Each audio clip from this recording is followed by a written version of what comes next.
Hello, this is Dave from Sprues and Brews, and I'm here today to review the new Imperial Knight Codex. Now, this has been out for a couple of weeks now, but I've only just picked it up, and I've really wanted, well, both me and Matt have really wanted to start doing some review videos for you guys. So here's our first shot at it. I hope you enjoy it. It's not going to be incredibly in-depth. I'm just going to very quickly run through what I like about the Codex, if there's anything I don't like, what it could mean for future games. We'll also be giving this a test run in a battle report in the not too distant future as well. It could potentially be our next battle report, in fact. Who knows what they're going to be against, but we shall see. So anyway, I'm going to pick out a few of my favourite parts of this codex, and yeah, hope you enjoy this video. So here is the new Warhammer 40,000 Codex Imperial Knights. So I'm really excited to pick this up because I think this will be an army I'll be getting in the future, mainly because it's big stompy robots, and also because there's not that many models to paint. Yes, they're massive, but you've still only got sort of a handful of models to paint compared to a lot of other forces. So, like I say, I'm not going to go into too much detail. I'm not going to cover every single page in this book. I'm just going to sort of give it a bit of a roundup, to be honest. So let's dive in to the first page I've highlighted.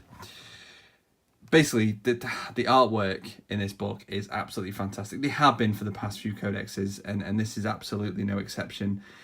This is one of the first major sort of art pieces you see in the book. It's only a few pages in, and I'll be honest, if Games Workshop releases as a poster, I would snap it up and frame it and put it on my wall, because that is brilliant.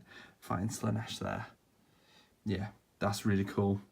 Really, really like that. So if we move on to the next bit, the Codex goes into quite a lot of detail about the name knights that we sort of know about. It goes on for different houses. Your house Cadmus there. Examples of the paint schemes on them. Even if you're not planning on doing these exact knight household, it's really good inspiration for what you could do with your paint schemes. They also obviously go on to explain what's made them so famous. Yeah, really cool. Good inspiration for names as well, for your pilots and your knights themselves. So that's really cool. That goes into quite a bit of detail. In fact, there's so much fluff in this book. To be honest, I mean, although the Imperial Knights have been out for a few years now, I've not read an awful lot about their background. This book is really good at bringing you up to speed about what makes these guys so great, about their history, how they work with our Imperial armies. So here, for example, we've got the timeline of different sort of events that have happened in the Imperial Knight history, battles that they've faced, you know, what they've done in the galaxy. So yes, it's really cool. And then obviously, also in the book, you've got more sort of story-specific lore as well, instead of just timelines. As with all codexes, you get a good deal of pages which detail different colour schemes of the actual models. Again, inspiration for your own force. It mentions all the weapons. Yeah, really cool. Yeah, really liking that. Do you know what really gets me about the Imperial Knights? If you're a Bretonnian player from Warhammer Fantasy, this is probably the closest to a Bretonnian army you could get in 40k. You have all the heraldry, you know, all the statuses, all the barons, getting to name all your knights sirs and things like that. It's really cool. Yeah. So if you like, you know, if you're a Bretonnian player, maybe you should try playing Imperial Knights. So obviously the book goes over a lot about the knights that we know about, the paladins, the wardens, all the ones that have been out for a couple of years now. But it also covers the new knights. So we've got the Knight Precipator. Sorry, my pronunciation there's not that great. This guy isn't out yet. He is going to be a dual kit with Canis Rex. So he's the new name knight, which I'll come to in a second. But if you didn't want to use him as a name character, you can instead use you can just use this guy, just name him yourself, So he has the las impulsor weapon. It's really good. Heavy 2d6 at 36 inches. If you fire the low intensity shot, still quite powerful. Strength 6, -2 AP, d3 damage. But look at that, strength 12 for the high intensity. Shorter range, 18 inches, and you don't get quite as many shots, but you're also -4 AP, and you're doing d6 damage. That's pretty tasty. Other than that, is very, very similar to a standard Knight Questorius. Apart from he's got also rerolls, hits 1 for friendly armatures as well. So that's cool, within 6 inches. The actual other knights themselves haven't really changed at all. Not that I can see from, I think the last codex they were in was Adeptus Mechanicus. So not an awful lot of changes there. Let's skip through. So there's the name character himself, Mechanus Rex. So same weapons, but he gets some additional special rules. The coolest one being that when his knight dies, he basically gets out and becomes a model on the battlefield. He's just a standard Imperial soldier. Oh, actually, he's weapon skill 3, ballistic skill 3+, strength 3, toughness 3, standard sort of. He's a guy, isn't he? 4 wounds. But the cool thing is, if your opponent destroys your knight, they don't get the victory points until they've killed the pilot. So you can make him run away. And try and deny some victory points for the enemy. And that's cool as well. Chainbreaker, roll a d6 each time a friendly Imperium model flees whilst within 6 inches of Canis Rex. On a 6, that model does not flee. Yeah. Tempting you to add it to your Imperial Guard army or Space Marines, whoever. Then we've got the Knight Castellian. So he is one of the new Dominus class knights. This is the one that's the shooty one. So he's got the plasma decimator and he's got the twin siege breaker cannons. Very, very cool. Very, very cool model. And then the other one is the Knight Valiant, who is your close combat variant. He's got the harpoon, strength 16. It's just strength 16, -6 AP, 10 damage. Ouch. Re-rolling failed hit rolls when targeting vehicles or monsters. That's horrific. That is pain. Only 12-inch range, but it's got to be that powerful. Imagine that shooting 40-odd inches. And then you've got the configuration cannon. Heavy 3d6. Again, 18 inches, but it's basically a flamer on steroids. So it's automatically hitting the target. Strength 7, -2 AP, 2 damage. Heavy 3d6, that's a lot of hits. You just don't want it to blow up. Well, unless it's surrounded by your opponents, and yeah, maybe you do want to blow it up. So yeah, the only other thing of note is the inclusion of a terrain piece. I think the coolest thing with this is being able to restock your shield breaker missiles. They're the missiles on your Dominus that can penetrate invulnerable saves. So, but they're sort of one use only, and I think you, depending on how many you give your knight, you might only have, say, 4 of them. So that this Forge Shrine gives you the ability to restock on them. Obviously, it's a terrain piece; it can't move, but yeah, it could be worth including them for 4 power points. So it's not all that expensive, really. So we've moved forward now to the special rules for your households. So you've got several there from the Imperials, if you wanted a proper true Imperium knight, or you have got the Questor Mechanicus. The one I've painted so far, I guess you could say, is House Raven, which is a pretty strong trait. They shared this on Warhammer Community on the run-up to the Codex release, allowing you to advance and fire heavy weapons, but they class as assault weapons, which is really cool.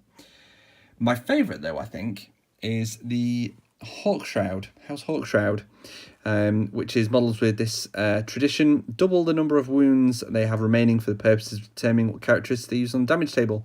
So even when your knights have taken quite a bit of damage, they're not going to be impeded quite as much. So that they're going to be really tough to take down.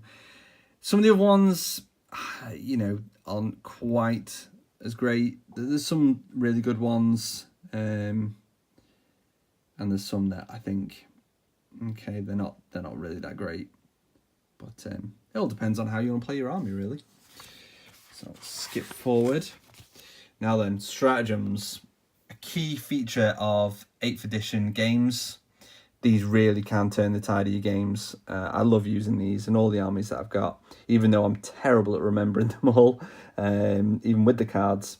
A couple of really good ones here to point out. I really like, whereabouts is it? So you've got full tilt, which is sort of the Duncan one. Use a stratagem in charge phase, choose an Imperial Knight vehicle from your army that advances turn. You can then declare a charge. So that's really cool. If your enemy has a lot of flyers, well, have no fear. If you've got the new autocannon armed Helverin, is that? They can, for 1 command point, reroll hit rolls when shooting against a flyer. So that's really cool. What else we got here?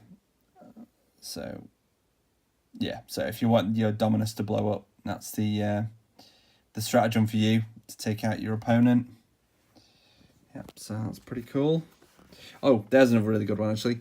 Death Grip. So it's getting a bit of light shining on the page there. Use a stratagem meaning they have to fight with an Imperial Knight's model. Basically, if your knight has a gauntlet, or Freedom's Hand is the special one for Canis Rex. Basically, you grab hold of an enemy and you keep hitting it. So you have to roll off. You add your roll with your model's strength characteristic, and if you beat your opponents, then you do an additional D3 mortal wounds. But then you roll off again, so potentially you could just you could destroy your opponent by just keeping on pounding him. So that's really cool. I really like that. Your opponent might not, but yeah, I think that's really cool. Obviously, some of them are only usable with certain households. So you've got some Mechanicus ones there, some Imperialist only ones, and then they go even more specific on some of these. So again, the Hawkshroud has a really good one. Whereabouts is that? There it is. So after an enemy declares a charge, basically it's like Tau Overwatch. I mean, that's really cool. So if somebody charges one of your knights, if you've got a knight nearby within 12 inches, then they can fire at them as if they were the charge in that unit. So yeah, basically a Tau special rule there. It's 2 command points, but yeah, I think that's really cool. I really like that stratagem. Can you tell I'm tempted by Hawk Shroud army as my Imperial Knights. We'll see. So then you've got your Warlord traits. You have your standard 6, or you can choose from a long list depending on which specific house you've gone for. So yeah, again, there's some really good ones, some quite weak ones I feel, but all depends on how you play the army really. You've got your heirlooms, various sort of attacking and defensive ones. You've even got the one that gives you a benefit if you say, for example, you're using Imperial Guard allies. That's pretty cool, basically boosting their leadership. So I really like that. So yeah, that's really cool. So yep, some really good heirlooms there. Some more. Now they've included rules for you can take a free blade as part of your army, and it doesn't affect your detachments, so you won't be giving up command points. And free blades are basically like lone wolves. So what you can do is you can either pick a quality. So if your army is Battleforged, then you can give one free blade model in your detachment qualities and burdens. So you can either choose a single one, or if you're feeling lucky, you can roll 2 dice and then you get 2 benefits. However, you do also have negative as well. So After determining the model's qualities, you must then either choose 2 different burdens from the table below, or roll 1d6 to randomly generate a burden. So some of them, yeah, it depends on how you've armed your knight, really. You do get to roll on your leadership though, so it doesn't necessarily mean that you're going to be landed with these. You will get to do a leadership test. But I think that's really cool for making your free blade quite personal, especially if you like name it and things. You've of course got all your points there as well. And then finally, to wrap up, we have the tactical objectives. So you use the normal tactical objectives, but then the Imperial Knights get their... Sorry, I've got quite a bit of light shining on the screen here. But you've got your own Imperial Knight specific ones, which are really cool. Score 1 victory point if at least one enemy character was destroyed in the fight phase this turn by an Imperial Knight's character. So yeah, that's really cool. I always find these are easy if you pick up the cards. So if you're tempted by this codex, I'd definitely go for the cards as well. So then you've got all your stratagems and more importantly your tactical objectives for your Imperial Knights. So that was just a very quick look through at the Imperial Knight Codex. And so that was my review of the Imperial Knight Codex. I hope you enjoyed it. If you'd like to see more of these videos, please let us know in the comments or via social media. And yeah, until next time, guys, see you soon.